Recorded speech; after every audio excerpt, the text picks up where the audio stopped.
Hi Sahana.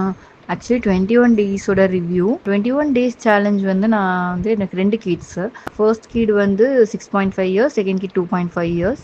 2 பேருக்குமே என்னால் implement பண்ண முடியல. ஃபர்ஸ்ட் ஒன் பை ஒன்னாக தான் நான் இம்ப்ளிமெண்ட் பண்ணேன் நிறைய ஆக்டிவிட்டீஸு. ஸோ 6.5 இயர்ஸ் கிட்டுக்கு தான் நான் பண்ணேன்.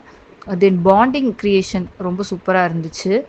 நிறைய டைம் மைண்ட்ஃபுல்லாக நம்ம நார்மலாக பண்ணுவோம் பேரண்டிங்கை, விளையாடுறது, டைம் ஸ்பெண்ட் பண்ணுறது. பட் அது எதுவுமே நம்ம கவுண்டபுளாக இருக்காது. பட் அந்த ஆக்டிவிட்டியை நம்ம மைண்ட்ஃபுல்லாக பண்ணும் அதோட அவுட்புட் வந்து பயங்கரமாக இருந்தது.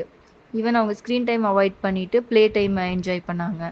டுகெதர் டு ப்ளே அந்த மாதிரி இந்த ட்ரெஷர் ஹண்ட்லாம் பயங்கரமாக என்ஜாய் பண்ணாங்க.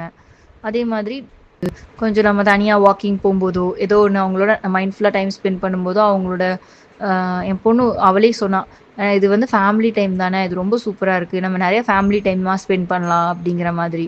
ஸோ அந்த மாதிரி சூப்பரான பாண்டிங் கிரியேட் ஆச்சு. தேங்க்யூ சகனா, உங்களோட 21 டே challenge it was nice and awesome result தான். எனக்கு வந்து என்னோட கிட் கிட்ட இருந்து பாண்டிங் வந்து இன்னும் இம்ப்ரூவ் ஆனது வந்து ரொம்ப சூப்பராக தெரிஞ்சுது.